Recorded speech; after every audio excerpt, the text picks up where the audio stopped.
Bismillah. Assalamualaikum warahmatullahi wabarakatuh.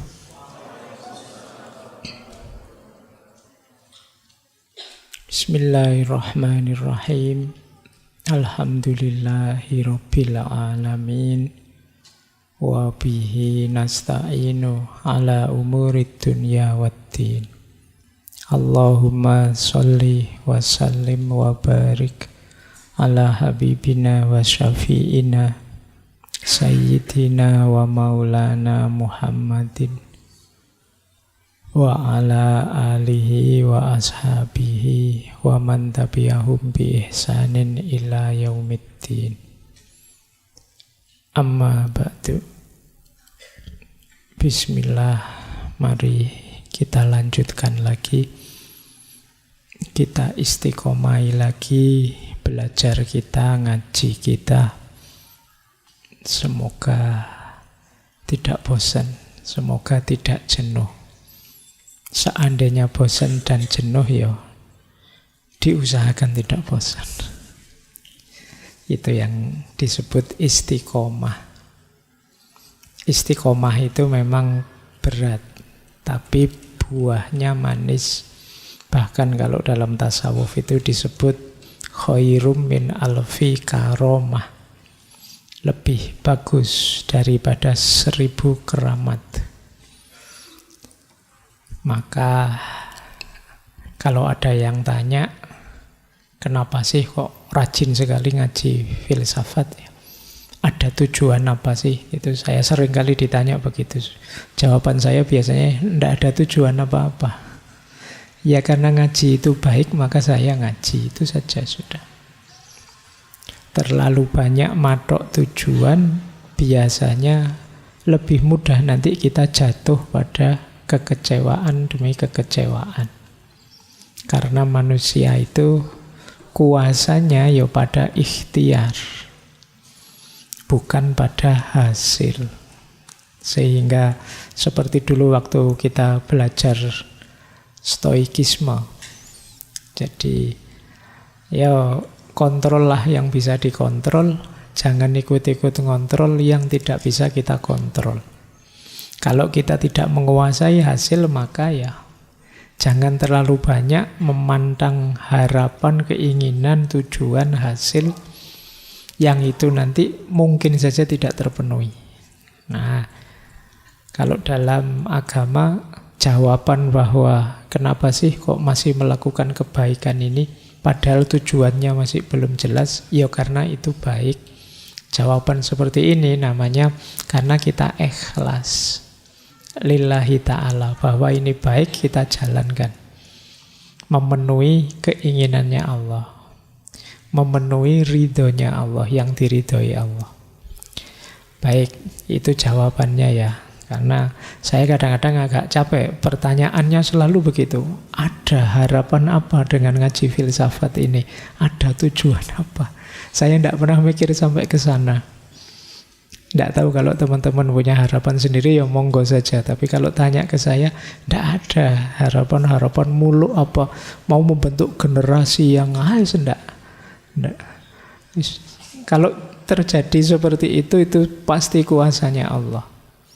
Pokoknya kalau malam Kamis saya kesini ngaji, nyampe alhamdulillah, paham alhamdulillah, ndak paham ya wis. Santai saja. Wong ya ndak ada tuntutan untuk paham dan juga ndak ada ujian-ujiannya kan. Ndak apa-apa. Kalian ndak ngerti juga ndak apa-apa. Ngerti alhamdulillah. Atau kalian paham tapi ndak sama dengan yang saya sampaikan.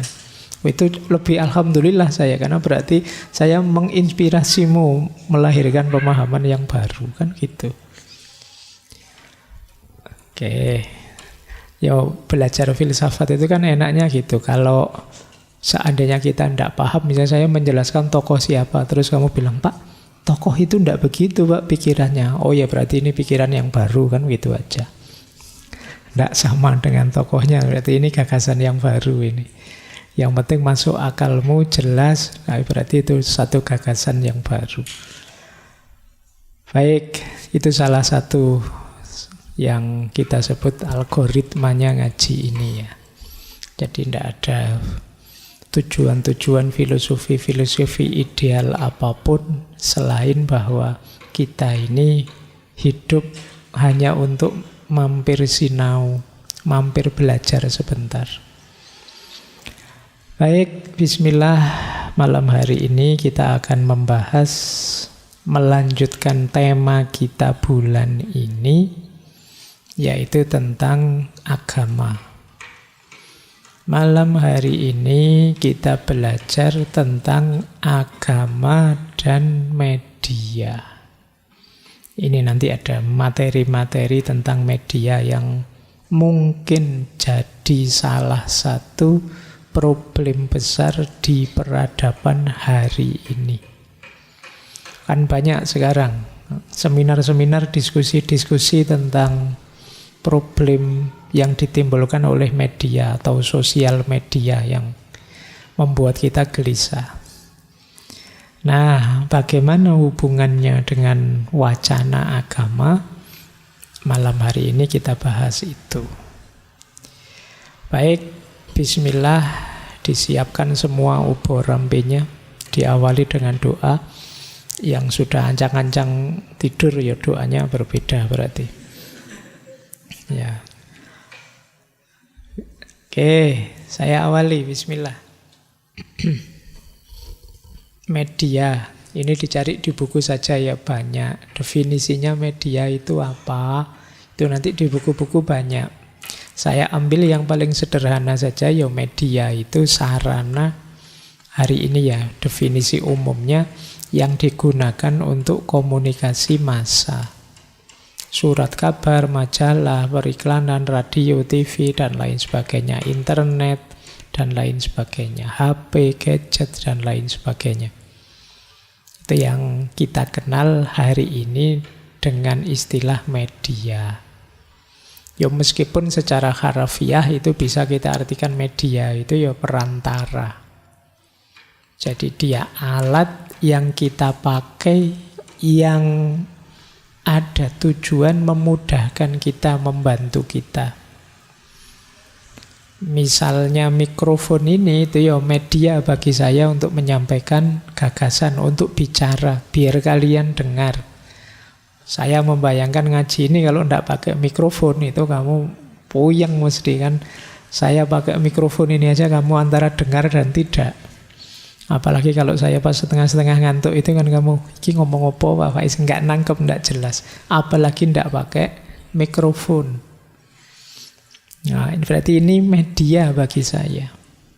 Itu definisi harafiahnya. Cuma kalau hari ini yang disebut media itu sarana untuk komunikasi massa. Yaitu tadi TV, surat kabar, majalah, radio, TV, dan lain sebagainya. Nah, tujuannya apa? Biasanya secara umum dipakai untuk 3 hal. Yang pertama informasi, yang kedua pendidikan, dan yang ketiga hiburan. Saya tidak tahu teman-teman hari ini pakai media apa, kemudian diartikulasikan untuk apa? Informasikah, pendidikankah, atau hiburankah? Sementara studi media itu bisa, studi media berarti belajar tentang media. Ini mungkin teman-teman yang jurusan media. Bisa produk media, produknya, representasinya, narasinya, isinya.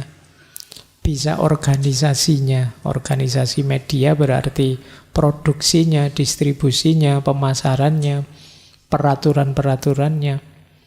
Bisa tentang audien dan penggunaannya. Berarti malam hari ini kita belajar agama dan media itu ya berhubungan dengan penggunaan dan audiennya. Kita ada di wilayah yang ketiga. Yang pertama dan yang kedua ya nanti yang ahli media yang membahas itu. Jadi inilah definisinya. Saya agak cepat saja karena teman-teman bisa baca di buku-buku. Nah, sekarang tipologi penggunanya. Ada teori dari filosof dulu pernah kita bahas namanya Stuart Hall. Jadi kata dia, pengguna media itu tipologinya ada 8. Yang pertama passing time, daripada nganggur, buang-buang waktu, itu passing time. Ngapain ya enaknya, sudahlah nonton TV aja. Sudahlah Instagraman, yuk Facebookan, yuk, itu passing time. Nggak ada tujuannya, ya cuma biar waktunya lewat saja. Nanti ada companionship. Companionship itu ya untuk menemani kita sehari-hari. Tidak ada hari tanpa gadget misalnya. Kenapa? Ini manfaatnya banyak Pak, kemana-mana saya bawa. Kemudian ada escape katalistik. Jadi untuk pelarian. Kalian kalau pas lagi sumpeknya luar biasa, nonton TV lah. Baca Twitter lah, meskipun saya tidak jamin sumpeknya hilang. Kalau hari ini baca Twitter mungkin kamu nambah masalah, tambah sumpek lagi. Urusan sekarang apa-apa, misalnya orang gegeran kelompok 1, kelompok 2, kelompok 3, itu kan kamu sumpek, rame isinya itu. Maunya escape katalistik, tapi ternyata enggak. Tapi ada yang ke sana. Jadi untuk membuat kita lari, terbebas, itu di antara fungsinya media. Itu fungsi hiburan sebentar. Ada yang enjoyment, memang menikmati, memang hobi, memang suka. Ya kalau enjoyment itu lagi galau atau hobinya ke sana, sukanya itu enjoyment namanya. Pak, saya pelarian kok Pak, hiburan sementara. Kok terus-terusan nonton itu namanya bukan hobi, sementara pelarian, tapi hobinya memang itu. Itu namanya enjoyment. Jadi kamu menikmatinya.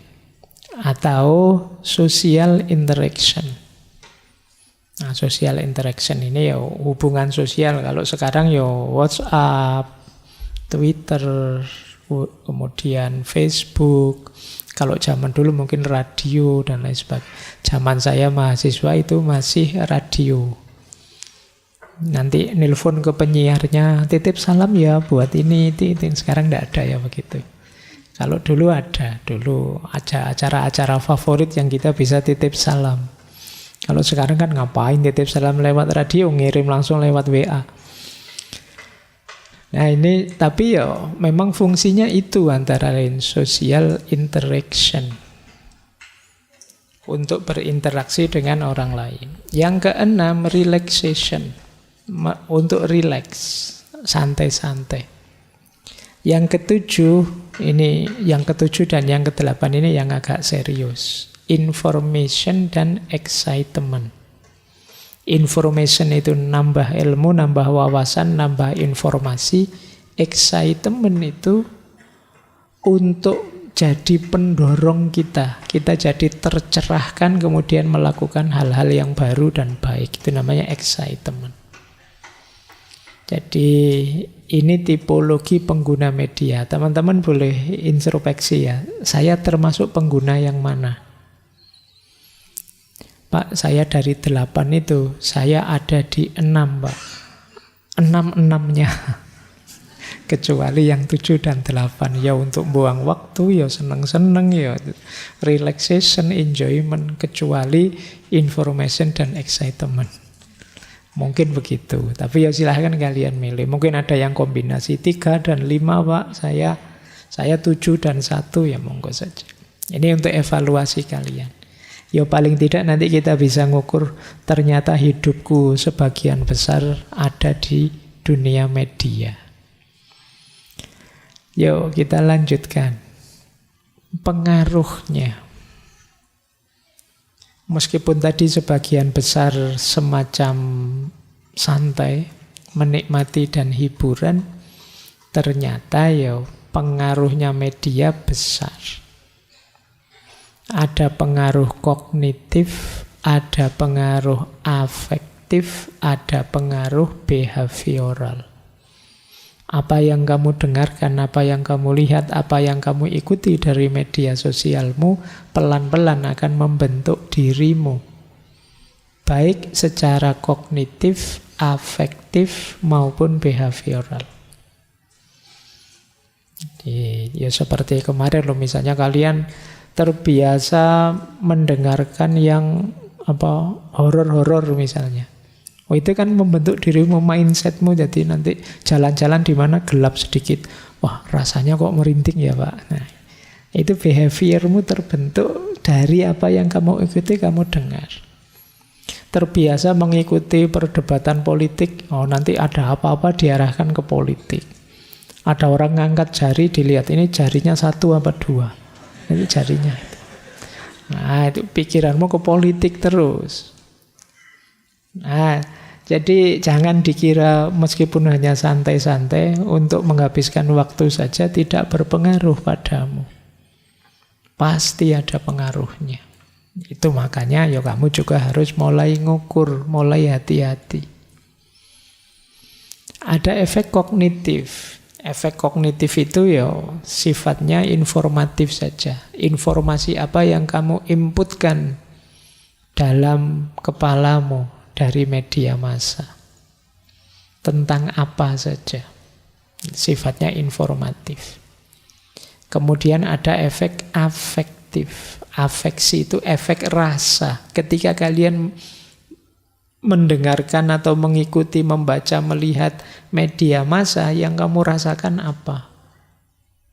Itu kalau di teori afeksi itu ada setidaknya 4 hal yang berpengaruh. Yang pertama suasana emosional, yang kedua skema kognitif, yang ketiga situasi terpaan, yang keempat predisposisi individu. Ini teori beneran dari dunia media ya. Yang pertama situasi emosional. Ketika kalian mengikuti media, situasi emosional menentukan apa yang kamu rasakan. Misalnya kalian orangnya mudah tersentuh, mudah terharu, agak cengeng. Nonton film drama, pola Korea, apa India, apa yang romantis-romantis, dramatis. Nah, itu nonton sebentar kamu sudah nangis, tidak karu-karuan. Wah, kayak orang habis apa itu. Itu situasi emosional. Tapi kalau kamu pas jengkel, ya nonton mesra-mesraan, romantis-romantisan, ya paling kamu bilangnya, ngapain itu, tidak masuk akal itu. Nah, kamu misalnya begitu, alah bucin amat, gitu aja. Itu situasi emosional menentukan. Jadi yang lain kagum, kamu malah tersinggung misalnya. Itu situasi emosional. Kemudian skema kognitif. Skema kognitif itu pola-pola berpikirmu, itu juga menentukan. Kalian misalnya nonton film yang isinya ngeri-ngeri, sadis-sadis, kasihan-kasihan. Tapi kan kamu tahan nontonnya. Kenapa? Kamu tahu bahwa nanti akhirnya happy ending. Nah, itu namanya situasi kognitifmu. Ada skema kognitif, kamu ngerti. Jadi misalnya ada orang dipukuli sampai bonyok semua, misalnya, terus enggak apa-apa, itu cuma acting pura-pura. Itu tenang saja nanti. Itu kan kognisimu yang bilang begitu. Jadi juga menentukan. Jadi pikiranmu menentukan rasamu ketika berinteraksi dengan media. Kamu sedang senang, sedang bahagia, dengan kamu sedang jengkel, sedih, banyak masalah. Terus kamu baca berita tentang pemilu misalnya. Itu coba kamu rasakan bedanya. Kamu baru dapat nilai A ujian, terus baca berita tentang pemilu, dengan kamu tidak lulus ujian terus baca berita tentang pemilu. Coba rasakan bedanya. Akan jauh berbeda. Suasana emosi. Skema kognitif itu polanya. Kalau situasi terpaan itu kondisi sekelilingmu. Ya kayak tadi ya, misalnya kamu sedang nonton film horor, lagi asik-asiknya nonton, terus tiba-tiba ada barang jatuh di belakangmu, duar itu. Wah, kamu mesti kagetnya luar biasa. Kamu anggap rumahmu juga banyak hantunya. Itu namanya situasi terpaan. Baru seneng-senengnya nonton drakor yang romantis-romantis, begitu masuk kuliah, ada teman kok kedip-kedip padaku ya. Wah, ini jatuh cinta dia mesti padaku ini. Loh, kan senyum-senyum lagi. Wah, itu terus kamu GR luar biasa. Itu namanya situasi terpaan. Kamu baru nonton itu masalahnya, gitu loh. Jadi situasi sekeliling menentukan yang kalian rasakan. Kemudian ada juga predisposisi individu. Predisposisi individu itu wataknya orang. Ada orang itu sinis, ada orang itu romantis, ada orang itu. Ada orang yang tidak bisa diajak bergurau, serius terus. Nonton film ya serius. Nonton film bunuh-bunuhan misalnya, tiba-tiba dia teriak-teriak, Allah itu bohongan, tidak mati beneran. Iya, semua juga ngerti ya, ngapain tidak teriak-teriak begitu. Ya biasa saja, ngapa. Wong ya memang film. Nah, ini namanya predisposisi. Tapi ya memang ada orang yang seperti itu modelnya.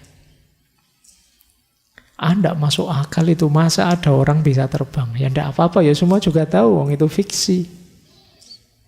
Nah, ini predisposisi. Jadi media juga ada efek afeksinya, yang itu dipengaruhi oleh suasana emosi, skema kognisi, situasi terpaan, dan juga predisposisi. Yang ketiga ada juga efek behavioralnya, pengaruhnya pada perilaku. Makanya kan banyak orang bilang, anak-anak kecil jangan lihat adegan-adegan kekerasan deh. Kuatirnya ikut membentuk perilaku. Jangan sering lihat yang jelek-jelek lah, jangan sering lihat yang begitu-begitulah. Bisa mempengaruhi kita. Inilah pengaruh media. Zaman saya dulu, zaman Orde Baru, bahkan pernah ada dilarang mendengarkan lagu-lagu cengeng. Karena khawatirnya nanti mempengaruhi diri jadi tidak semangat. Ya karena memang ada pengaruhnya. Meskipun saya juga tidak tahu lagu cengeng itu yang kayak gimana kategorinya. Karena mungkin cengeng bagi kamu tapi indah bagi saya, bisa saja begitu. Nah, ini namanya efek behavioral. Media itu ada efeknya. Baik, kita lanjutkan. Nah, ini melanjutkan Stuart Hall tadi ya, bahwa media itu punya peran dan punya kekuatan dalam kehidupan kita. Ini sebelum ketemu dengan agama. Apa saja antara lain peran media? Ini yang disebut media function, perannya agama. Yang pertama apa? Membangun nilai. Baik buruk itu bisa kita sebarkan, kita propagandakan, kita promosikan lewat media. Mana pantas, mana tidak pantas. Itu media lebih efektif untuk mengkampanyekannya. Jadi membangun nilai. Yang kedua, meyakinkan orang. Meyakinkan audien. Itu lebih enak pakai media sudah. Kita sering sekali termakan iklan, propaganda, dan lain sebagainya lewat media. Kalau diberitahu biasa-biasa ini masuknya sulit, tapi begitu bolak-balik tampil di iklan, bahkan kita hafal kata-kata detailnya dari iklan itu. Nah, ini kuatnya peran media. Yang ketiga, peran media adalah sharing same interest.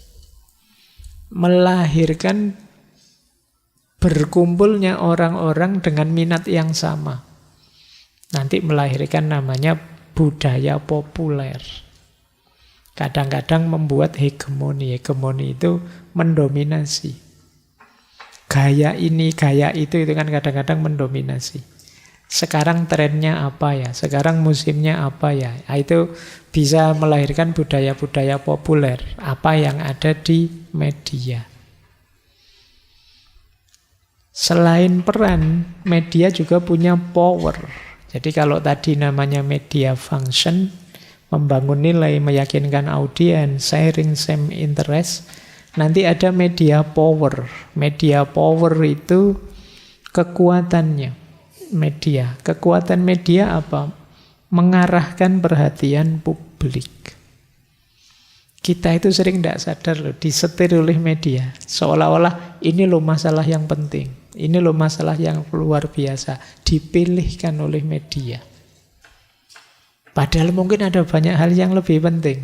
Tapi kita lebih milih itu. Kenapa? Yang viral itu. Yang membuat viral siapa? Media. Di-highlight terus, di-framing terus. Nah itu kekuatannya media. Jadi penting tidak penting sekarang bisa ditentukan oleh media. Kemudian membelah masyarakat. Ini istilahnya agak membelah masyarakat itu media bisa punya power untuk memecah masyarakat. Kubu sini dipanas-panasi, kubu sini dibuat itu. Terus kita tambah terpecah-pecah. Itu kekuatannya media. Melanggengkan status quo. Media juga bisa. Dia punya power. Apalagi media miliknya yang punya kekuasaan misalnya. Ya dia akan berperan melanggengkan status quo. Yang keempat, media punya power polisemi. Menciptakan tanda baru dengan makna baru. Nah, menciptakan simbol-simbol baru. Dengan makna yang baru. Istilah-istilah yang baru. Oh sekarang kan banyak sekali istilah-istilah yang dulu tidak ada, sekarang ada. Jomblo, kepo, apalagi. Yang belakangan viral itu. Banyak sekali. Itu yang disebut kekuatan polisemi. Yang semula artinya apa? Tapi oleh media disetir dengan makna baru, dengan arti yang baru. Saya tidak tahu gemo itu artinya apa. Sekarang viral sekali. Tak cari-cari di kamus agak sulit ini. Itu yang disebut polisemi. Dulu maknanya apa, sekarang apa. Jadi parameternya sudah gemoy dan belum gemoy itu apa? Aku ya orang ngerti. Tapi kan di mana-mana orang pakai kata-kata itu. Itu kekuatannya media. Kemudian media juga punya kuasa menciptakan framework, kerangka-kerangka untuk memahami. Oh kalau begini pemahamannya begini, kalau begitu pemahamannya begini. Kadang-kadang disetir, kita diarahkan. Mungkin di negara tertentu diarahkan untuk memahami bahwa konflik Palestina-Israel itu kita harus membenci Palestinanya atau Hamasnya, negara tertentu. Di negara yang lain diciptakan frame bahwa itu tetap Israelnya yang kurang ajar. Nanti di bagian lain mungkin di frame berbeda lagi. Itu permainannya Amerika. Ini yang disebut framework interpretation. Jadi media punya power untuk mengarahkan cara pandang kita. Nanti kalau ada orang yang punya pendapat berbeda tidak ditampilkan, komen di drop, diganti yang cocok-cocok saja, sehingga orang menganggap yang benar yang seperti ini. Itulah media power. Jadi kuasanya media. Nah, itu tadi baru medianya. Sekarang kita geser ke agama sekarang. Sejauh mana sih agama itu bisa kita sambungkan dengan media? Secara normatif, secara normal, ada banyak ruang-ruang religius dari media. Misalnya apa? Ruang informasi. Bisa kan media memberitakan hal-hal yang sifatnya religius. Idul Fitri dimulai tanggal sekian, itu media. Diumumkan lewat media. Ini ruang informatif. Sekarang saatnya akhir tahun, hari Natal dan Tahun Baru misalnya. Ini informasi. Ada ruang pendidikan. ceramah-ceramah, kajian-kajian. Kayak ngaji kita ini nanti masuk ke YouTube. Itu mungkin ya jenisnya ruang pendidikan, mendidik, ada ilmunya, meskipun tidak jelas tujuannya tadi. Tapi kan ono isine sidik-sidik. Ini ruang pendidikan. Mungkin ada kegiatan-kegiatan. Sekarang kan mulai banyak kegiatan. Kalau zaman dulu sih, kalau di televisi misalnya acara ceramah agama, kemudian acara, sekarang lewat YouTube, lewat itu banyak kegiatan-kegiatan. Bisa juga interaksi dengan komunitas, circle-circle agama, terkoneksi melalui media.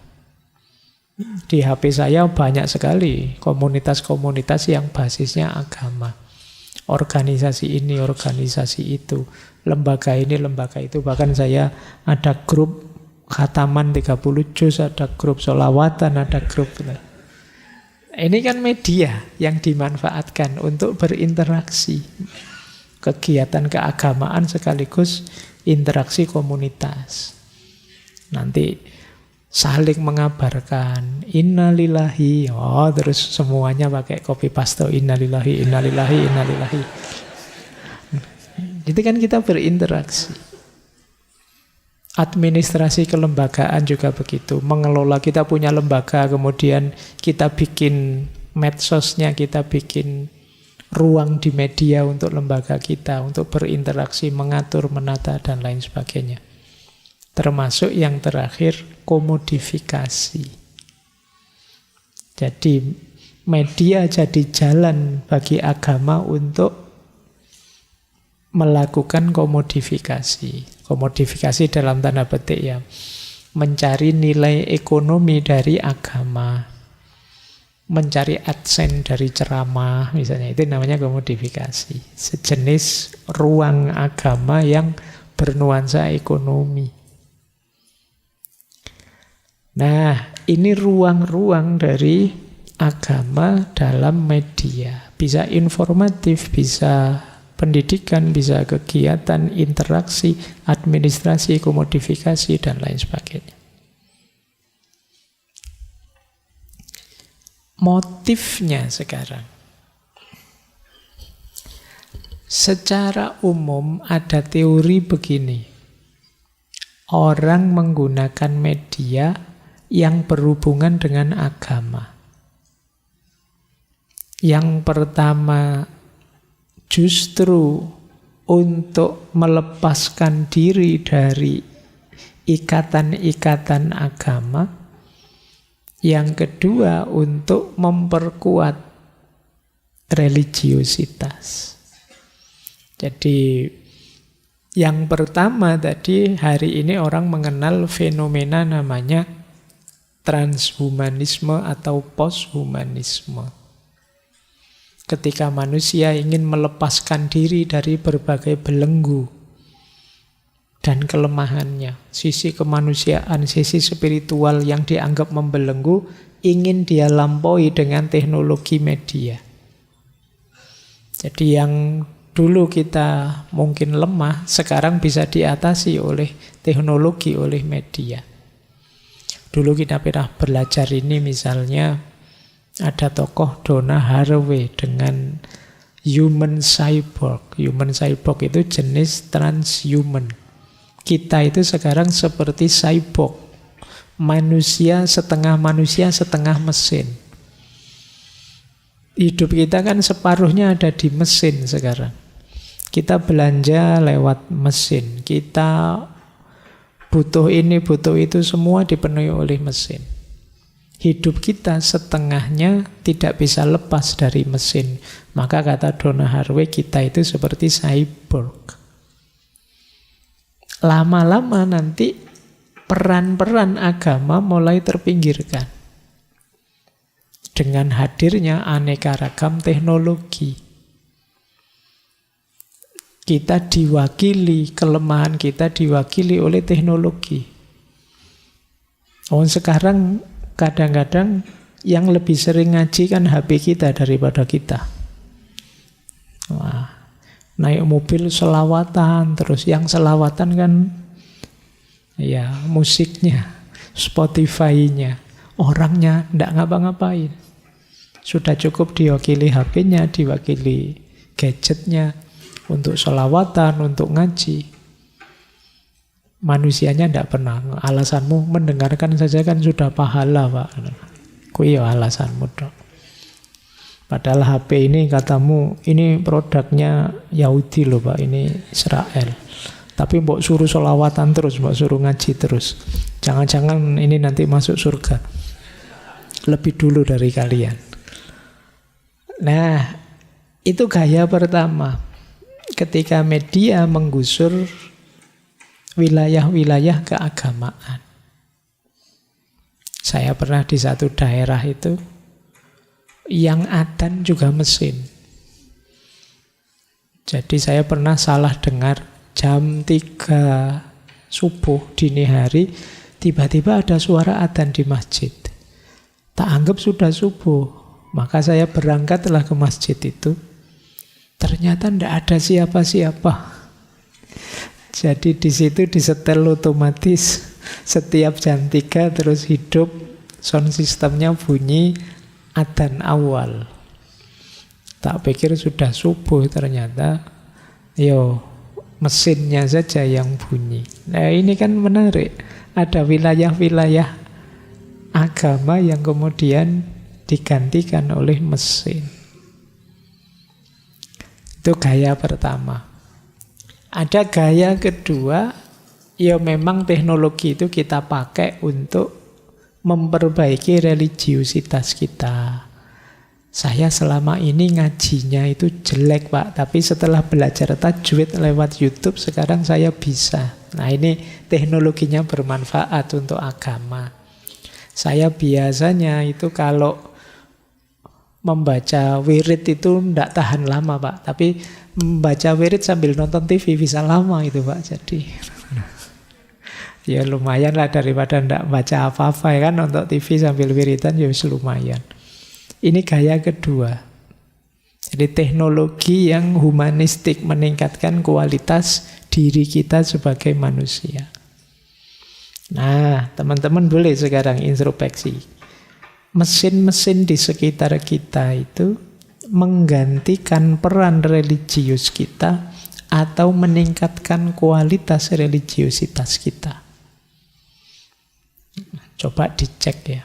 Sejak ada HP saya tambah religius Pak, tambah dekat dengan Allah, ibadahnya tambah banyak. Dengan adanya macam-macam fasilitas dari gadget yang saya miliki. Atau sebaliknya.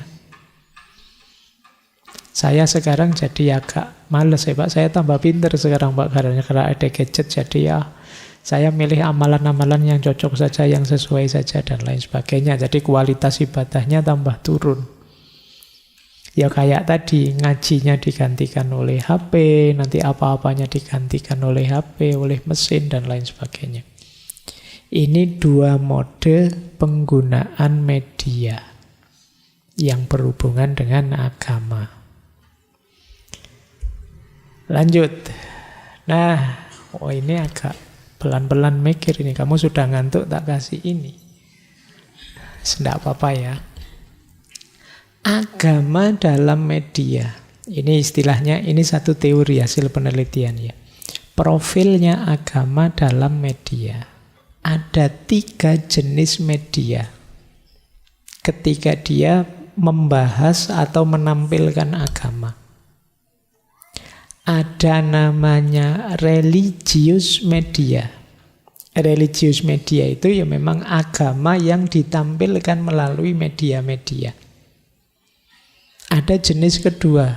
Jenis kedua jurnalisme, journalism on religion. Kalau ini sifatnya melaporkan saja, memberitakan, menggambarkan, menginformasikan hal-hal religius dalam media. Yang ketiga ada jenis banal religion. Banal religion itu kita artikan saja agama yang dangkal.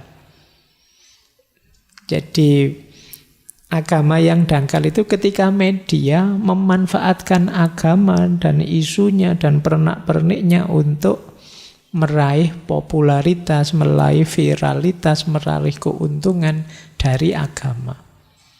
Jadi agama diambil hal-hal tertentu yang sifatnya dangkal saja. Yang penting menarik, yang penting followernya banyak. Ini namanya banal religion. Nah, ini kan sekarang banyak itu menjamur media-media religius. Yo channel YouTube, yo acara-acara di TV dan lain sebagainya. Teman-teman boleh cek. Itu jenisnya bisa religius media. Kalau religius media fokus pada agamanya. Yang meminjam media untuk menyampaikan pesan-pesan agama. Ada jenisnya jurnalisme religius. Kalau jurnalisme religius fokus pada jurnalistiknya. Melaporkan saja kegiatan agama, aktivitas agama, fenomena agama. Ada yang jenis banal religion. Banal religion itu fokus pada medianya. Agama hanya komoditasnya saja. Maka dipilih hal-hal tertentu yang kontroversial, yang layak jual, yang peminatnya banyak, yang mungkin viral, dan lain sebagainya. Nah, ini kalian harus mulai kritis sekarang. Kalau ketemu media-media religius. Isinya apa? Kalau religius media, ya isinya nasihat-nasihat, tafsir-tafsir agama, ajaran-ajaran agama. Itu religius media. Kalau journalism on religion, jurnalisme agama, isinya ya laporan-laporan, fenomena keagamaan, ucapan-ucapan, tindakan tokoh-tokoh agama. Ini journalism on religion. Kalau banal religion, isinya itu ya mungkin simbol-simbol, acara, kegiatan, dipilih yang menguntungkan medianya. Yang kontroversial. Keliru-keliru sedikit tidak masalah, yang penting viral. Pokoknya diambil angle yang mereka untung. Nanti di penelitian itu disebut perannya tokoh agama. Kalau di religius media, ya tokoh agama itu produsen, pemilik, tokoh utama, pemain utama. Dialah fokusnya karena dia yang menyampaikan ajaran-ajaran agama. Tapi kalau dalam jurnalisme religius, tokoh agama ini hanya narasumber. Jadi sumber informasi tentang agama. Kalau di banal religion, tokoh agama itu ya dicari yang agak kontroversial, dicari yang idola-idola, yang kira-kira punya kesaktian aneh-aneh, punya bisa menghibur, punya sisi luar biasa yang ini, yang itu. Itu biasanya banal religion. Yang sakti, yang punya keris bisa menyala, yang punya ngono-ngono itu dicari itu, biar kontroversial. Ini namanya banal religion. Dicari sisi lakunya. Ada banyak ulama-ulama hebat yang dicari yang unik-unik, yang khas-khas, yang layak jual. Ini namanya banal religion. Fungsinya apa? Kalau religius media ya memang pelajaran agama. Untuk menjalankan ritual-ritual, ceramah-ceramah agama, dan lain sebagainya. Kalau jurnalisme religius fungsinya informatif, pengawasan kritis, politis, ruang publiknya agama, dan lain sebagainya. Kalau banal religion ya fiksi, hiburan, untuk trik-trik, untuk yang viral-viral. Itu banal religion. Nah, terakhir 3 tipe ini ternyata juga ada tantangannya. Ada problemnya. Problemnya apa? Kalau religius media berhadapan dengan tantangan suara yang berbeda. Religius media itu kan biasanya menyampaikan ajaran agama tertentu. Jangan lupa agama-agama itu kadang-kadang banyak alirannya. Kalau medianya dikuasai aliran A misalnya, ya religius media yang disampaikan versi aliran A saja. Yang versi kelompok B tidak diberitakan, tidak disampaikan. Nah, ini tantangannya religius media. Ya benar sih, dia ajaran agama yang memanfaatkan media, tapi ajaran agama yang mana ini yang dibawa, yang disampaikan? Itu religius media. Kalau jurnalisme religius, problemnya adalah problem logika agama, lembaga agama ketika isinya tidak sinkron. Jadi problem kritisisme. Jadi jurnalisme itu kan memberitakan saja. Padahal memberitakan itu ya perlu wawasan tertentu untuk memberitakan agama itu. Tidak sekedar fenomenanya apa, ditulisnya apa. Perlu pendalaman-pendalaman. Nah itu kalau sekedar jurnalisme biasa ya akan kesulitan. Sama seperti ada orientalis itu yang zaman dulu yang meneliti agama Islam karena dia melihat dari luar, tidak ngerti seperti apa isinya. Menjelaskan sholat dia bilangnya begini, umat Islam itu sehari 5 kali membentur-benturkan kepalanya ke lantai. Oh, itu kita ngamuk kalau ada kalimat gini kan. Lah ya memang dia tidak paham itu maksudnya, itu kan sujud. Tapi dia yang melihatnya kan kalau yang tidak ngerti, lu ngapain itu orang kepalanya dibentur-benturkan ke lantai itu. Nah, ada problem ini jurnalisme religius itu. Jadi karena agama kan ya ada makna-makna dalam. Tidak bisa hanya dilihat dari luarnya saja kemudian dideskripsikan. Nah, ini problemnya. Sementara kalau banal religion ya tentu saja problemnya problem kedangkalan, bahkan penyimpangan. Agama tidak begitu. Agama bukan hanya itu. Jauh lebih luas dan lebih dalam. Oke ya, silahkan kalau ada yang tertarik teori ini untuk meneliti media. Sejauh mana media religius yang kamu ikuti itu? Apakah jenisnya religius media ataukah jenisnya jurnalisme on religion atau jurnalisme religius ataukah jenisnya banal religion? Oke ya, kalau ngaji filsafat kira-kira ada di mana? Banal ya. Temanya milih suka-suka saja, tidak punya visi religius. Atau jurnalisme atau religius media, tapi ya alirannya kan juga tidak jelas. Ya nanti kamu yang neliti, silahkan. Baik, jadi inilah profil agama dalam media. Kita lanjutkan. Nah, ada lagi teori interaksi agama dengan media baru hari ini. Ada teori religion online dan online religion. Religion online itu ya ketika informasi-informasi tentang agama, doktrinnya, organisasinya, kebijakannya, pelayanannya, aktivitasnya itu disampaikan di dunia maya, dunia online. Itulah religion online. Jadi website dunia online itu adalah media yang dipakai untuk memberikan informasi tentang agama. Tapi nanti ada lagi kebalikannya, yaitu online religion. Kalau online religion itu aktivitas-aktivitas keagamaan yang dilakukan ya di ranah online itu.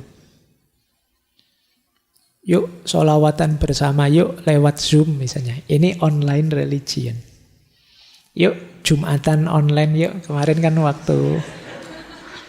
kan rame kan itu waktu kita pembatasan pandemi itu. Ternyata asik ya Jumatan online itu, kita bisa santai misalnya.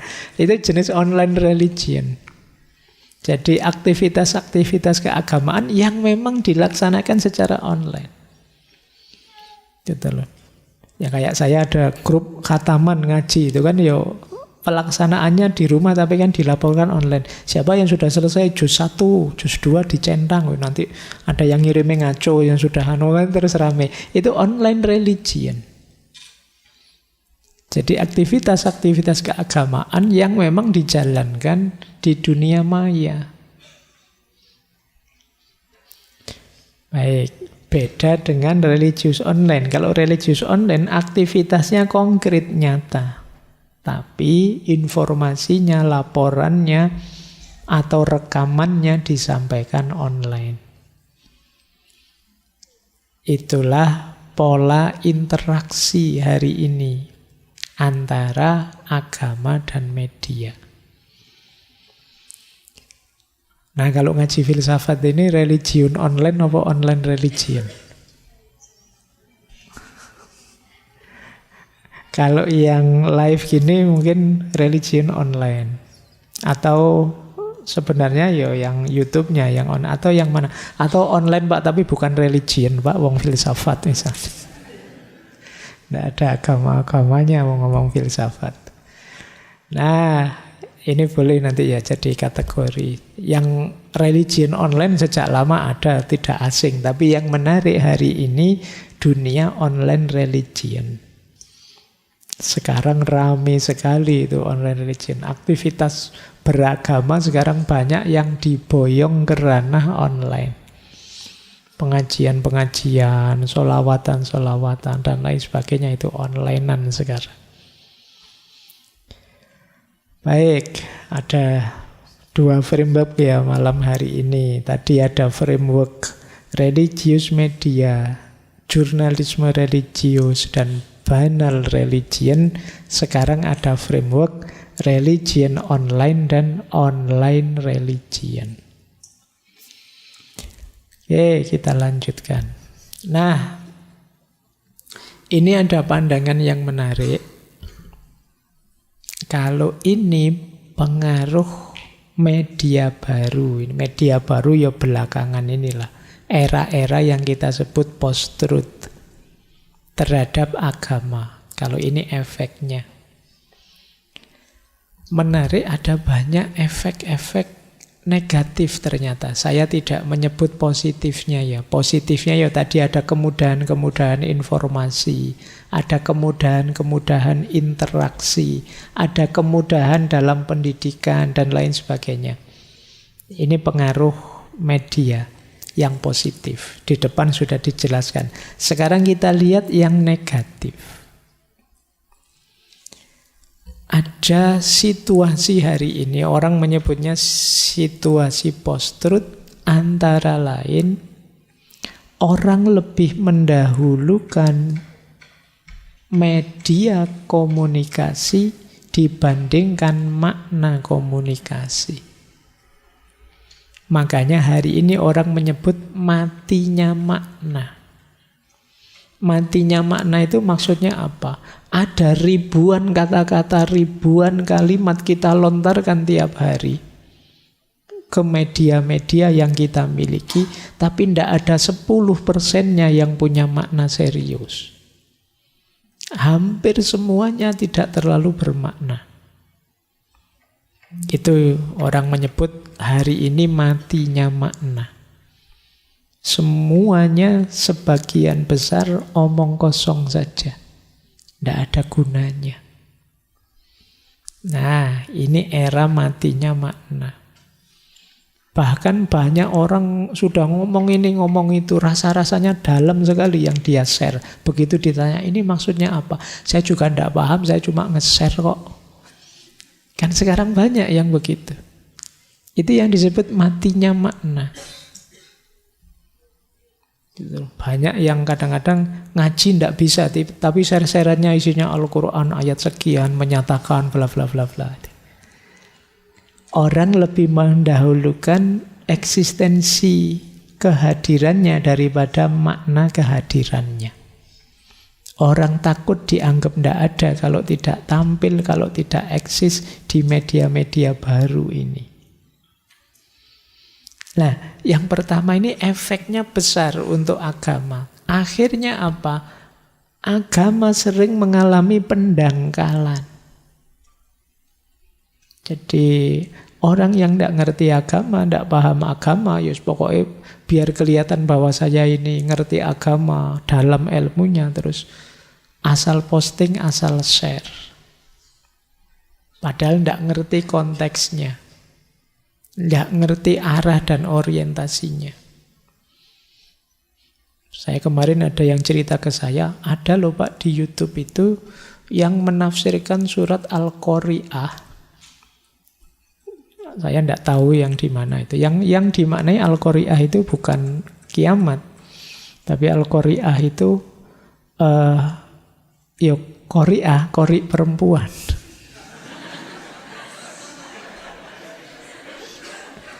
Kan kita ada itu qari dan qari'ah.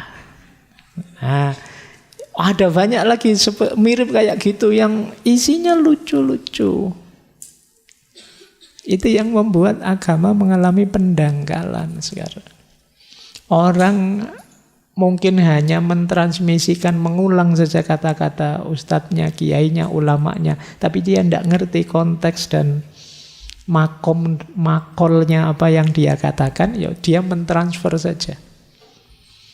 Padahal kan sering saya ceritakan, ya kadang-kadang ilmu, teori, wawasan, konsep baik itu kan juga harus jelas ruang dan waktunya. Menasehati, yo kita kan juga harus tahu yang kita nasehati siapa, untuk situasi apa, dalam konteks apa nasihat ini pasnya. Nah, itu baru dalam, tapi kadang-kadang kan pokoknya ini nasihat baik, dinasehatkan saja. Nah itu terus agama banyak mengalami pendangkalan. Yang kedua, terjadi pemaknaan yang sangat liar. Jadi setiap orang memaknai versinya sendiri. Jadi selain pendangkalan, akhirnya apa? Kekacauan makna. Kita tidak betah untuk menahan diri, saya itu bukan ahlinya, yang ahlinya beliau-beliau, ya sudahlah, terserah beliau-beliau yang ahlinya. Kita tidak betah begitu, kita ingin nafsir sendiri, memaknai sendiri. Padahal kita bukan ahlinya. Bahkan tidak hanya itu, kita tidak hanya nafsir sendiri, kita berani juga menyalah-nyalahkan orang lain. Padahal kita bukan ahlinya. Ini efeknya, efek dari matinya makna karena model media baru yang lebih mengedepankan eksistensi daripada esensi, mengedepankan aku harus tampil, bukan makna dari tampilku atau hadirku. Ini PR besar kita sudah. Ini untuk kita introspeksi ke dalam ya, tidak usah nuting siapa-siapa keluar. Paling tidak kita jangan begitu, itu saja sudah bagus. Semoga kita tidak jadi part of the problem. Kita tidak jadi bagian dari masalah ini, itu sudah bagus. Nanti pelan-pelan kita cari solusinya. Itu problem pertama. Problem kedua, hari ini orang kenal istilah banjir informasi. Gampang kalau ingin dapat informasi tentang apapun. Cuma efeknya banjir informasi itu seperti tadi, banyak orang tahu tentang agama tapi sedikit yang paham tentang agama. Yo, kalau sekedar tahu, saya ngomong filsafat apa, HP ini bisa merekam. Dia tahu. Tahu itu kalian bisa mengulang, itu sekedar tahu. Tapi paham itu, kamu tahu posisinya, kamu tahu porsi, presisi, konteks, uji validitasnya, dan lain sebagainya. Itu namanya paham. Konsep ini dipakai dalam situasi ini, dengan syarat ini, kemudian cara mengujinya seperti ini. Itu namanya kamu paham. Tidak sekedar hafal bunyinya terus kamu sampaikan.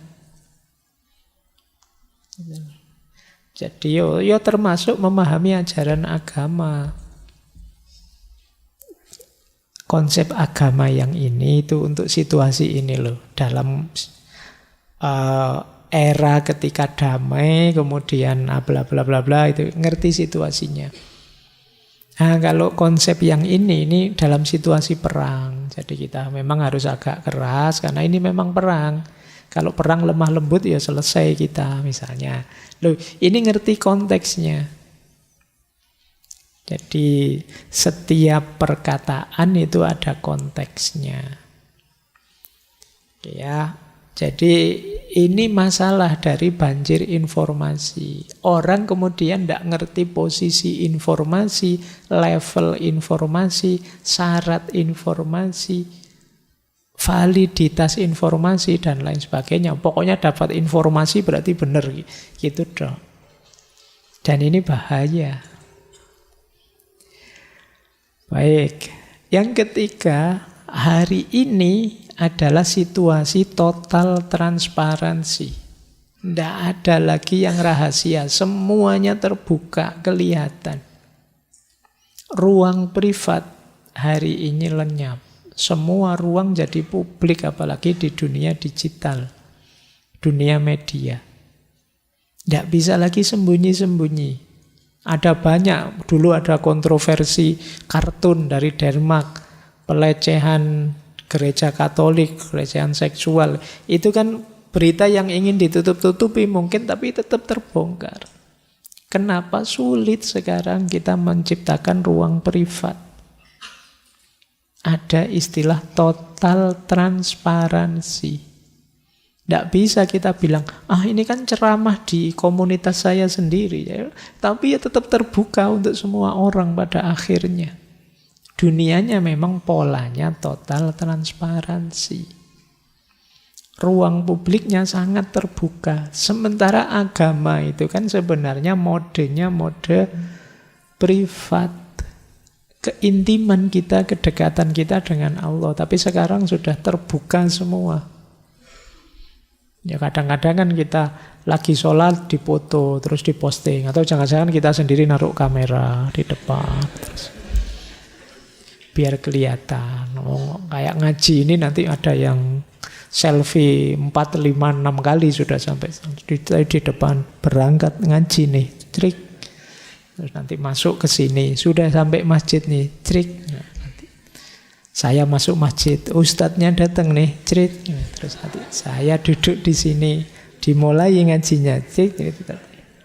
Nanti ngantuk nih, cerit. Yes.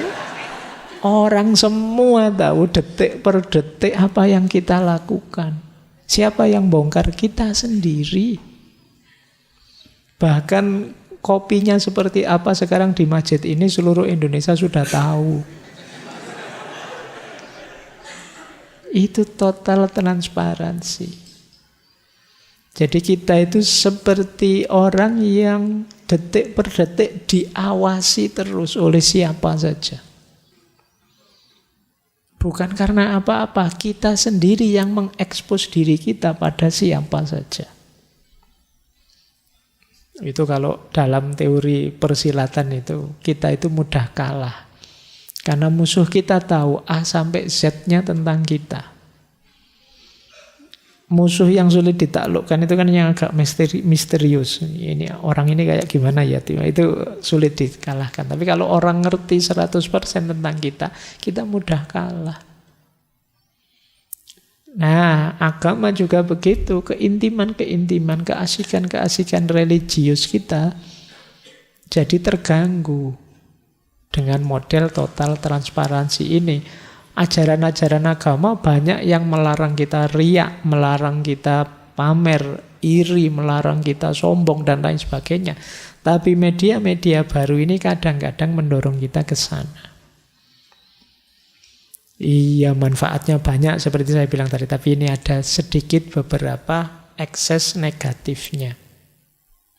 Apalagi kemudian ada istilah epilepsi komunikasi. Ini istilah dari filosof Perancis yang Brodiat. Kata dia, masyarakat kita hari ini itu masyarakat yang epilepsi. Orang yang sakit epilepsi itu kan sering kejang-kejang, seperti orang kaget itu. Nanti kalau sudah sembuh, tenang lagi. Kalau kumat, kejang-kejang lagi. Kita itu seperti itu hari ini. Kita sering kaget. Ada berita ini, wah kita kaget. Nanti belum selesai kagetnya, ada kekagetan yang baru. Baru selesai yang ini, ada lagi kekagetan. Jadi tiap hari kita hidup dari kekagetan ke kekagetan. Yo bahasa hari ini dari viral ke viral. Ini yang disebut epilepsi. Jadi kita ini masyarakat epilepsi. Efeknya apa? Agama pun pada akhirnya dielaborasi hanya pada aspek yang mengagetkan saja. Pada aspek yang wow, yang kaget saja. Yang biasa-biasa tidak pernah diekspos. Akhirnya apa? Banyak muncul orang yang patah hati karena agama, sedih karena agama, tidak percaya lagi dengan agama. Karena ekspos tentang agama itu selalu yang mengagetkan, yang kontroversial, yang biasanya terus yang negatif. Alah, agama sering bikin masalah saja, sumber problem peradaban kita. Ngertinya begitu. Kenapa begitu? Karena dia melihat yang diekspos tentang agama itu yang jelek-jelek, terorisme, pertentangan antar kelompok, dan lain sebagainya. Ini efeknya pada agama. Padahal yang baik banyak, yang positif kegiatan-kegiatan banyak, tapi tidak viral. Yang diviralkan yang sifatnya negatif-negatif. Nah, ini diantara efek dari media baru tadi terhadap agama. Baik, sudah ada positifnya, sudah ada negatifnya. Hubungan antara agama dan media. Belakangan ada konsep agama zaman baru. Ini menarik. Bukan agama baru, tapi agama zaman baru. Agama zaman baru itu cara beragama orang hari ini. Yang banyak sekali dipengaruhi oleh media-media sosial. Apa cirinya beragama hari ini itu? Yang pertama non-individual. Non-institusional dan individual. Individual itu orang mencari kebenarannya sendiri. Alah Pak, saya sudah tidak butuh guru lagi lah, ustadz ulama. Sekarang ustadz ulama guru semua ada di YouTube, biar saya milih sendiri. Non-institusional. Mbok kamu masuk lembaga ini, lembaga keagamaan itu, biar kamu lebih terarah, tidak usah lah Pak. Saya sudah punya grup WA sendiri saling berbagi. Non-institusional dan individual. Non-partisipatif. Jadi urusanku, agamaku. Kemudian jargonnya biasanya pencarian. Aku akan selalu mencari. Kok sudah jarang sholat Mas? Ini saya masih pencarian Pak. Kayaknya ngono, pencarian ndak ono akhire. Sudah 3 tahun sejak semester 1, sekarang semester 5, masih mencari mah. Iya Pak, masih mencari ini Pak. Kamu itu mencari apa? Ndak tahu Pak, pokoknya mencari saja. Kalau sudah ketemu kan namanya bukan mencari Pak. Ya wis lah, sak senengmu sih waras ngalah. Nah, biasanya terus sesuai kebutuhan. Kamu milih sesuai kecenderunganmu. Ketika kamu males-malesan, ya kamu terus biasanya nyari informasi agama yang mendukung malesmu. Takdir, tawakal, lillahi ta'ala, nasib kita sudah ditentukan, dan lain sebagainya. Itu pilihanmu dewe pokoknya sesuai kepentinganmu. Jadi ketika kamu sedang ingin cari pasangan, kamu cari dalil ta'aruf, cari dalil apalagi kita diciptakan setara, diciptakan untuk saling mencintai. Jadi kamu pilih yang begitu-begitu. Jadi sesuai kebutuhan. Itu beragama zaman ini begitu. Dan kamu merasa sudah tahu agama hanya dengan gaya tadi. Maka nanti Ada ciri yang lain namanya sinkretisme pengalaman. Jadi menggabungkan sendiri, memaknai sendiri pengalaman-pengalaman keagamaan selama ini. Informasi keagamaan yang diterima selama ini dianggapnya itulah yang benar. Itu yang disebut sinkretisme pengalaman. Kita gabungkan sendiri pengalaman-pengalaman keagamaan kita dan kita anggap itulah yang paling benar. Biasanya gaya seperti ini cenderung curiga. Kalau ada orang merentah-merentah dirinya, menyaran-nyarankan dirinya, menasehati dirinya, kamu keliru loh beragama kayak gitu itu. Terserah saja. Beragama kan pengalamanku sendiri, urusanku sendiri dengan Tuhan. Kamu ndak usah usir lah. Nah, sekarang banyak yang seperti ini. Buah dari sinkretisme pengalaman tadi. Dianggapnya yang dia alami itulah yang pasti benar. Bahkan nanti ada lanjutannya, yaitu agama kafetaria, atau istilah menarik lagi, prasmanan keagamaan. Kalian mungkin baru dengar sini, biasanya kamu prasmanannya kan bakso, nasi. Ini ada prasmanan agama. Jadi mirip seperti kalau kamu makan prasmanan itu kan, kamu milih sendiri sesuai yang kamu inginkan. Saya butuhnya cuma bakso sama siomay Pak, jadi nasinya saya ndak gitu. Saya nasi Pak, kalau nggak nasi ndak makan. Itu sak milih-milihmu. Jadi agama terus jadi seperti orang makan prasmanan. Pokoknya versimu. Sama dengan istilah agama kafetaria. Kafe-kafe itu kan masing-masing mengklaim ini racikan khusus kafe di sini. Kafe yang lain tidak ada yang kayak gini. Semua kafe kan begitu bilangnya. Jadi kita meracik sendiri. Ini khas kafe sini. Agama kafetaria juga begitu. Setiap orang merasa bahwa racikan agamanya yang paling otentik, paling unik, paling hebat. Jadi keberagamaan baru cirinya seperti ini. Dengan ciri yang seperti ini kemudian semuanya masuk ke media sosial. Akhirnya ketemulah banyak sekali perbedaan. Konflik-konflik terus muncul bertebaran di mana-mana. Maka jangan kaget kalau sekarang kita melihat wacana-wacana keagamaan itu sering panas. Pendapat ini, pendapat itu. Yang sini lulusan Mesir, yang sana lulusan Barat, yang sini lulusan UIN, yang sana lulusan... Terus tempur dengan persektinya masing-masing, membanggakan kafetarianya sendiri-sendiri. Itu yang terjadi hari ini. Itu yang disebut agama zaman baru. Zaman sekarang. Ini bahanmu diskusi nanti. Gimana mengatasi yang seperti ini? Gimana mengatasi sinkretisme pengalaman, agama kafetaria, atau prasmanan keagamaan? Agama hanya kamu comot bagian-bagian yang kamu sukai saja, kamu inginkan, kamu butuhkan saja. Baik, kita lanjutkan lagi. Nah, ini kritik ya. Saya baca agak cepat. Kritik pada media. Saya ambil dari filosof ahli bahasa yang kemudian masuk ke banyak kritik-kritik politik. Noam Chomsky. Noam Chomsky mengkritik media massa. Kata dia, apa sih media massa itu? Apakah mereka? Kata Chomsky, mereka adalah perusahaan-perusahaan besar yang terhubung dengan perusahaan-perusahaan yang lebih besar lagi.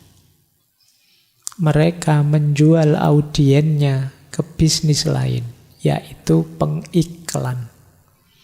Jadi, ketika Anda menyalakan televisi, CBS tidak menghasilkan uang. Mereka menghasilkan uang dari pengiklan. Andalah produk yang mereka jual. Dan hal yang sama juga berlaku pada surat kabar harian.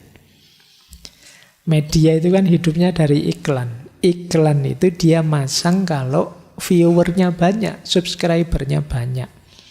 Berarti secara tidak langsung sebenarnya yang dijual itu kalian. Para subscriber, para follower. Ini kata Chomsky loh.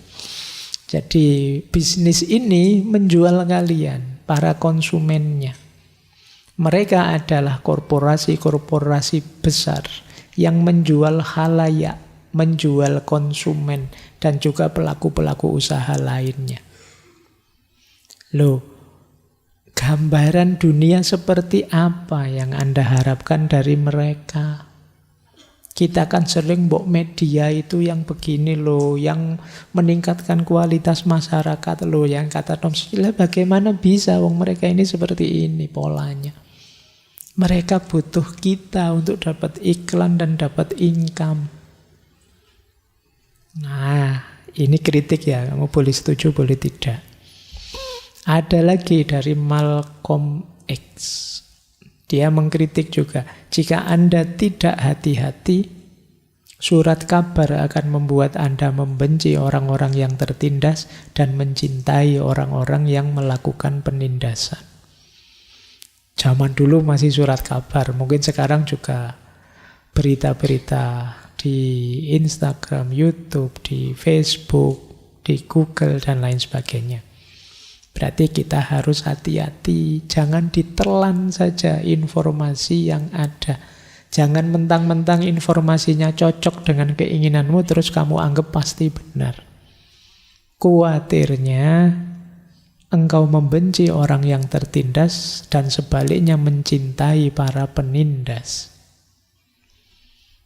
Edward de Bono juga mengingatkan kita, ini beliau yang terkenal menulis teori tentang berpikir lateral. Kata dia, ada bahaya di internet dan media sosial. Jadi kalau ada yang tanya, gak bahaya tak? Bahaya, kata Edward de Bono. Jadi yang seperti kita bahas tadi, kata Edward de Bono, bahaya. Bahayanya di mana? Pandangan bahwa informasi saja sudah cukup. Bahwa Anda tidak perlu berpikir. Anda hanya perlu mendapatkan lebih banyak informasi. Adalah sangat berbahaya. Jadi kita sekarang terbiasa tidak berpikir. Yang penting dapat informasi. Sementara informasinya sering tidak valid, informasinya sering dibuat-buat, fabrikasi. Ya mesti bahaya nanti. Jadi canggihnya media seiring dengan menurunnya kualitas berpikir kita pada akhirnya. Kita tambah tidak kritis. Kita tambah tidak serius lagi, tidak mampu lagi berpikir. Semua kita wakilkan ke media. Kita wakilkan ke Google, kita wakilkan ke ChatGPT, kita wakilkan semua sekarang mesin. Kamu tidak pernah mikir sama sekali. Dulu dikasih tugas dosen bikin makalah, kamu sumpek. Kapan, gimana memulainya? Sekarang gampang, ada ChatGPT, ada copy paste banyak makalah-makalah sekarang. Kamu santai, akhirnya kamu tidak berpikir lagi sudah. Kemampuan berpikir kita turun drastis. Sementara keistimewaannya manusia ada pada kemampuan berpikir. Makanya kata Edward de Bono, bahaya itu. Ya. Lanjut.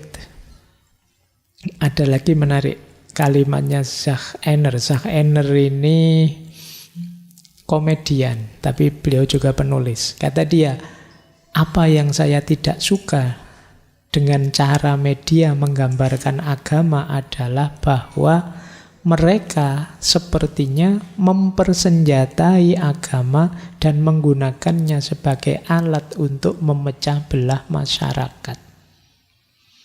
Kadang-kadang agama itu, kata Zach Enner ini, sering main adu-adu, mengadu. Dipanas-panasi yang sini, biar yang sini panas juga. Terus nanti konflik, kalau konflik kan jadi berita hangat. Kalau biasa-biasa tidak jadi berita hangat. Nah ini kata dia, saya tidak sukanya media itu begitu. Hal-hal biasa di blow up biar jadi luar biasa. Dipanas-panasi, dicari sisi kontroversialnya. Terus terjadi konflik, terus jadi berita. Padahal masyarakat pecah gara-gara itu. Nah ini kritik. pada media. Ada lagi Walter Miller Junior, penulis juga. Kata beliau, mereka itu media itu tidak memikirkan pertanyaan-pertanyaan berdasarkan apa yang mungkin benar. Mereka mengarang pertanyaan-pertanyaan berdasarkan apa yang mungkin akan menjadi sensasional jika benar-benar terjadi. Jadi kalau ada wawancara-wawancara, podcast-podcast, itu kan pemilik media yang mengatur pertanyaan itu bukan pertanyaan yang mengarah ke yang benar, kata Miller. Tapi pertanyaan yang kalau saya tanyakan jawabannya mungkin jadi kontroversi. Jadi pikirannya ke sana. Kalau yang biasa-biasa tidak akan ditanyakan, meskipun itu kebenaran. Yang ditanyakan apa? Hal-hal yang kalau dijawab, itu jawabannya bisa kontroversi. Dan itu akan di-frame, ditampilkan di headline. Nah itu katanya Walter Miller Junior. Baik, ini kritik-kritik kepada media dari tokoh-tokoh, biar tidak dianggap dari saya. Ya, kalau dari saya kamu tidak terlalu percaya kan, kalau ada tokoh-tokohnya gini kan kamu mantep. Kadang-kadang tipe kita masih begitu. Baik, terakhir masih ada 30 menit ya, kita masuk ke sesi yang mungkin agak penting, yaitu bagian literasinya. Lah terus gimana Pak kita menyikapi media? Kan kita tidak bisa hari ini hidup tanpa media. Agama juga banyak dapat kemanfaatan dari media. Berarti ya sekarang skill kita, kemampuan kita mengolah media harus kita atur lagi. Harus kita kaji lagi secara lebih baik. Itu yang nanti kita maksud dengan literasi media. Yang pertama, mari kita pahami mode operasionalnya media, biar kita tidak tenggelam dalam media. Yang pertama apa? Mari kita sadari setiap berita itu disusun oleh yang membuat berita. Orang menyusun berita itu ya sejauh yang dia pandang. Kalau kata Immanuel kan nomena itu tidak ada, yang ada fenomena. Sesuatu apa adanya itu tidak ada, yang ada sesuatu menurutku.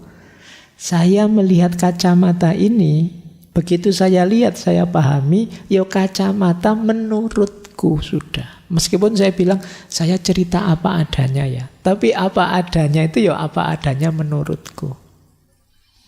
Maka ketemu berita apapun, mari kita tanyakan siapa yang membuat berita ini.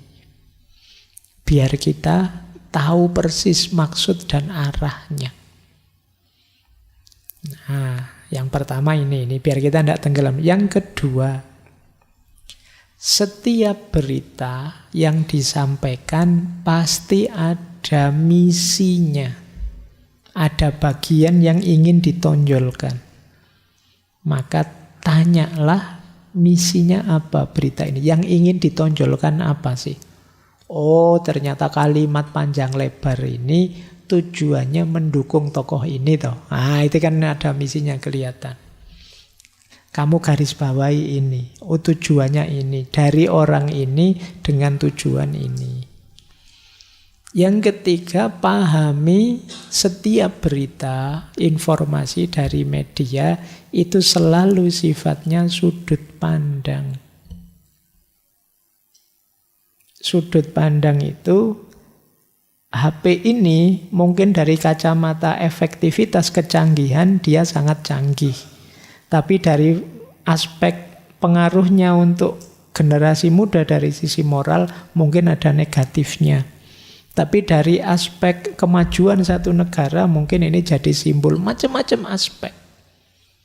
Jadi kalau ada orang bilang A padamu tentang sesuatu, coba tanyakan pernyataan tadi dari sudut pandang apa. Karena hal yang sama, orang bisa melihat sudut pandang yang berbeda. Hasilnya bisa berbeda. Ngaji filsafat ini dilihat isinya mungkin banyak ilmu, tapi dilihat dari durasinya mungkin membosankan. Dilihat dari pembicaranya apalagi. Dilihat dari, ini sudut pandang namanya. Jadi kalau ada orang bilang, ngaji filsafat itu membosankan, kamu harus lebih klarifikasi lagi, ini dilihat dari mananya dulu. Dari aspek apa? Terus yang ngomong begitu siapa? Dia ada tujuan apa? Nah, ini namanya mode operasionalnya media yang harus kita pahami. Boleh juga pertanyaan terakhir, setiap berita yang tampil di media itu pasti ada target untuk memperoleh keuntungan tertentu. Boleh kamu tanya, ini kalau banyak orang setuju, saya setuju dengan berita ini, yang diuntungkan siapa? Keuntungannya dalam bentuk apa? Nah ini ya, ini 4 aspek untuk kita berliterasi media yang pertama. Inilah mode operasionalnya media. Jadi teman-teman yo, ini kan sebagian besar mahasiswa, yuk kritis ya sekarang mulai latihan. Ada berita apapun kita kritisi. Yang kedua, ini perhatikan rumus-rumusnya. Ini rumus keterbatasan media. Yang pertama, media itu kadang-kadang tidak mau mengambil resiko memberitakan sesuatu secara objektif dengan berbagai pertimbangan. Mungkin keamanan, mungkin ekonomi, mungkin budaya, dan lain sebagainya. Kadang-kadang orang media itu ya tahu faktanya begitu. Tapi kalau saya beritakan apa adanya, ini bisa kacau ini, keamanan. Saya bisa diserbu ini misalnya. Atau nanti saya bisa dibredel, ekonomi mati. Ya, macam-macam. Jadi kalian ingat-ingat ini. Jadi ada keterbatasan juga. Tidak semua yang mereka tahu akan disampaikan. Yang kedua, media itu kadang-kadang juga terbatas. Space-nya, ruangnya untuk menayangkan berita. Akhirnya apa? Mereka milih yang mereka anggap penting saja yang ditampilkan. Padahal mungkin yang mereka anggap penting itu menurut kita tidak penting. Atau kadang-kadang mereka menyampaikan berita ya karena terbatas ruang tadi, akhirnya beritanya tidak utuh, tidak lengkap. Konteksnya lepas. Nah, ini yang ketiga. Yang keempat, ada kalanya karena persaingan antar media muncul godaan untuk memblow up, mendramatisasi hal-hal yang biasa-biasa biar jadi luar biasa, termasuk peristiwa-peristiwa keagamaan. Ini godaannya media. Ini sebenarnya biasa sih, tapi bisa saja dibikin sedemikian rupa seolah-olah dramatis luar biasa. Di blow up. Wah, ini teman-teman harus pinter menangkap aspek dramatisasi ini. Peristiwanya biasa sih. Mahasiswa berangkat ke kampus pakai sandal, kemudian tidak pakai sepatu, bajunya jelek, robek-robek lagi, jinnya juga robek. Oh, itu terus beritanya didramatisir. Seperti inilah profil mahasiswa Indonesia masa kini. Bagaimana Indonesia masa depan bisa maju kalau mahasiswanya saja seperti ini? Sejauh mana pemerintah bertanggung jawab? Jadi luas, dramatisir macam-macam. Padahal ya mungkin tadi mahasiswa ini bangunnya kesiangan terus cepat-cepat berangkat ke kampus pada urusan. Tapi frame kecil itu dijadikan kemana-mana. Nah, ini namanya dramatisasi. Biar apa? Biar laku beritanya. Nah, ya yang terakhir ini otomatis. Kadang-kadang garis kebijaksanaannya redaksi, karena ada pemilik modalnya, pemilik perusahaannya, punya orientasi, punya visi, punya tendensi politik, ya mereka terbatasi juga di situ. Jadi pinter-pinterlah teman-teman membaca Oh, ternyata ya media itu tidak sesederhana berita yang ditampilkan. Ada banyak liku-likunya. Nah, selain medianya, jurnalisnya, orangnya yang bikin berita, itu ya banyak keterbatasan-keterbatasan. Misalnya ya tentang agama. Seorang jurnalis memberitakan agama. Itu juga tidak gampang. Apalagi jurnalisnya juga beragama. Oh, itu bisa bias-bias beragamanya muncul. Misalnya saya memberitakan konflik antara agama. Itu ya tentu saja tendensinya membela agamaku. Sulit untuk cover both side. Itu tidak bisa. Tetap ada emosi yang nyambung ke agamaku sendiri. Nah, ini jurnalisnya. Makanya tadi loh pertanyaan pertama, siapa yang nulis? Ada lagi problem kedua.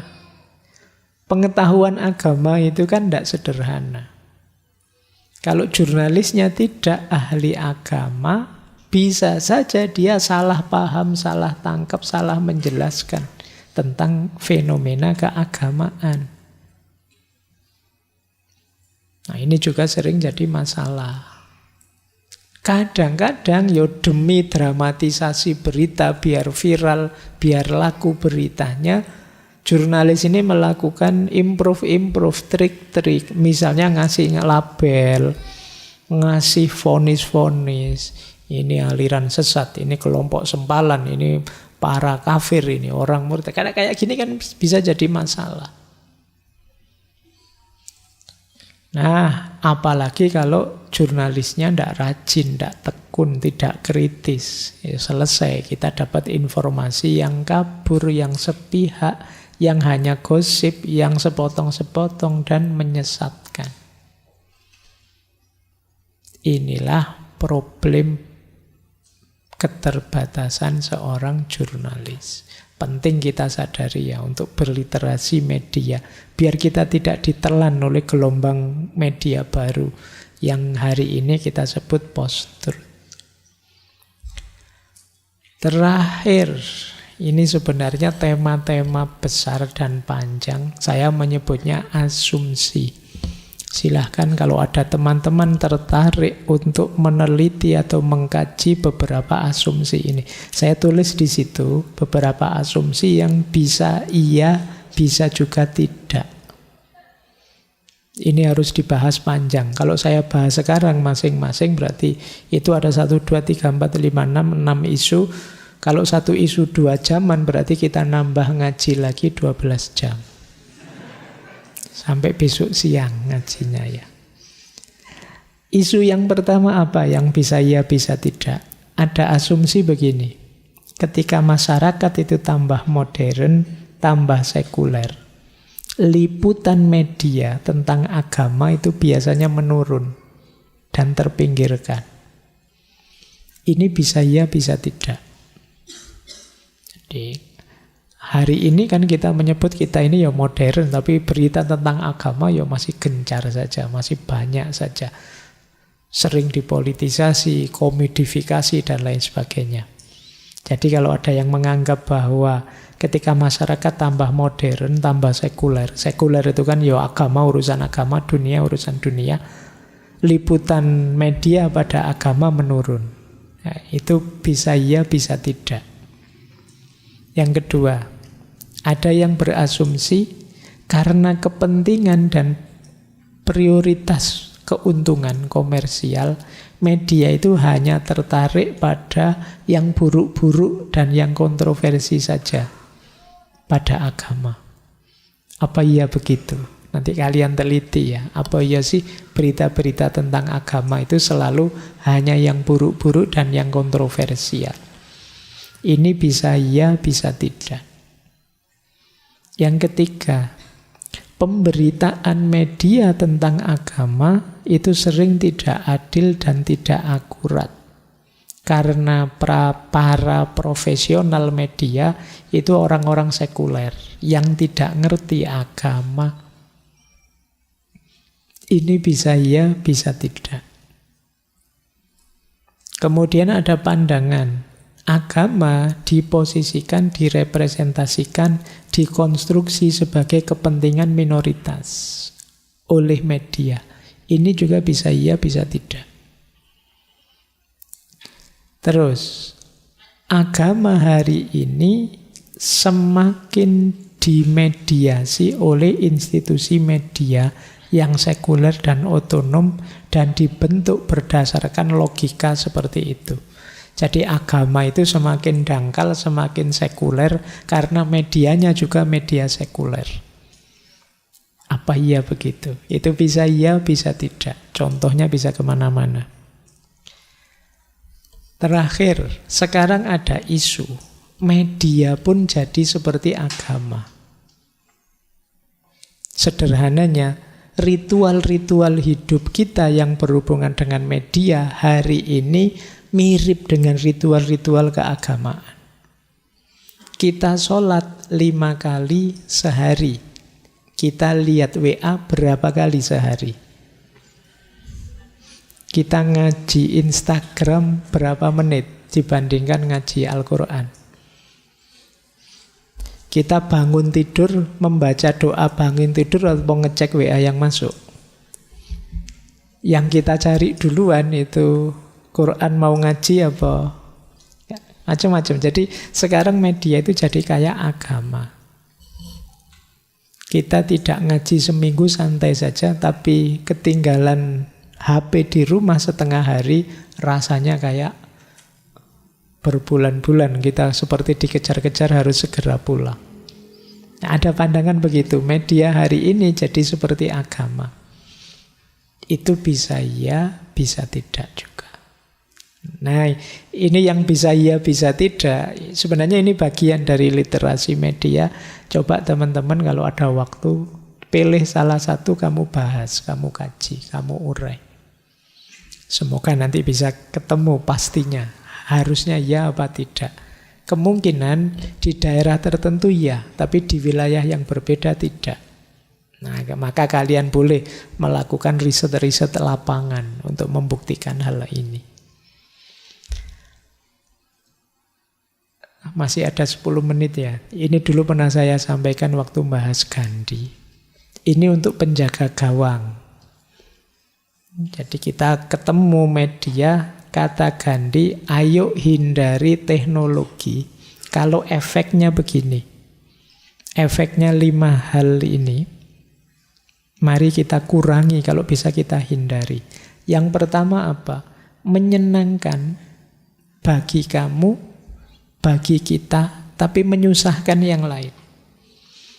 Jadi jangan menggunakan media kalau efeknya kamu yang seneng-seneng, orang lain yang susah. Jangan menggunakan teknologi yang membuat yang kaya semakin kaya, yang miskin semakin miskin.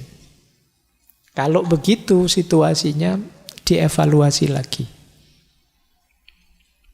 Ini berarti hanya menguntungkan sebagian orang dan menyusahkan banyak orang. Teknologi yang semacam ini, itu kata Gandhi. Yang kedua apa? Membuat kita tidak ngapa-ngapain. Kayak tadi loh, akhirnya kita jadi tidak ngaji, kita tidak sholawatan, kita tidak melakukan macam-macam kebaikan, sudah diwakili oleh HP kita. Jadi kita tidak beraktivitas lagi. Kalau ada yang seperti ini berarti ya padahal di antara perahitnya kebanggaannya manusia itu kerja dan karya. Manusia itu homo faber. Kalau segalanya sudah dijalankan oleh mesin dan kita sama sekali tidak ngapa-ngapain, perlu dievaluasi penggunaan teknologi. Ini menurut Gandhi. Yang ketiga, mempengaruhi psikologimu.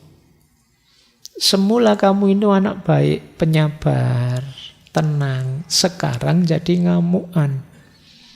Sekarang jadi tersinggungan. Sekarang jadi baperan. Psikologimu kacau. Nah, ini perlu dievaluasi. Kemudian yang keempat, membawa kita ke dalam kegelapan. Harusnya minadz-dzulumat ilan nur, kita kebalik. Minan nur ina dzulumat. Nurnya, cahayanya, ya cahayanya HP, cahayanya TV, cahayanya laptop, membawa kita pada kegelapan. Jadi dulu kalau mau melihat yang pornografi kamu harus nyari CD, nyari DVD, kemana-mana, ngopi susah. Sekarang gampang, share-sharannya tinggal download, tinggal itu. Itu terus kamu jadi tambah gelap. Terbawa dalam kegelapan yang semakin dalam. Itu kamu evaluasi lagi deh. Coba dicek di galerimu. Kamu nyimpen video apa, kamu nyimpen gambar apa saja. Nah, jangan sampai jatuh pada kegelapan. Hidup kita ternyata tidak meningkat kualitasnya. Harusnya dengan banyak kemudahan kita tambah cerah, tapi ternyata tambah gelap. Yang terakhir, teknologi yang mengubah citra kita, mengubah diri kita di tengah identitas kita, di tengah masyarakat. Mengubah citra itu, kita yang semula citranya baik, sopan, anak soleh, gara-gara teknologi orang berubah memandang kita. Sekarang kita jadi egois, sekarang kita jadi ndak mau kalah, senangnya menyusahkan orang. Itu citra kita berubah. Nah, kalau ada efek-efek ini dari penggunaan teknologi, saatnya kita evaluasi. Apa iya harus begini saya menggunakan teknologi itu? Baik, terakhir ada quotes menarik dari Sarah Darmon. Ini beliau penulis. Kata dia begini, iyalah sekarang zaman media, tapi kata dia, jangan biarkan tombol dan layar menggantikan kebutuhan kita akan kontak manusia, kata-kata yang hangat, dan seseorang untuk menghapus air mata kita. Mari kita menjadi tipe teman yang akan hadir secara langsung untuk memberikan bahu untuk menangis, bukan hanya memposting emoji wajah sedih. Ya. Mari menjadi sahabat yang membawakan makanan untuk keluarga yang berduka, bukan sekedar memposting resep. Mari kita gunakan media sosial sebagai pelengkap saja bagi persahabatan yang langsung, tatap muka. Iya, kita bermedsos, iya kita bermedia, tapi jangan lupa interaksi kita antar manusia, hubungan kita yang lebih nyata, yang lebih konkret. Baik, saya kira itu ya untuk malam hari ini tentang agama dan media. Malam ini kita banyak teori, kaya teori. Semoga sedikit serba sedikit meningkatkan kualitas kita dalam beragama maupun bermedia. Baik, saya akhiri kajian malam hari ini. Kurang lebihnya mohon maaf. Wallahul muwaffiq, wallahu a'lamu bissawab. Wassalamualaikum warahmatullahi wabarakatuh.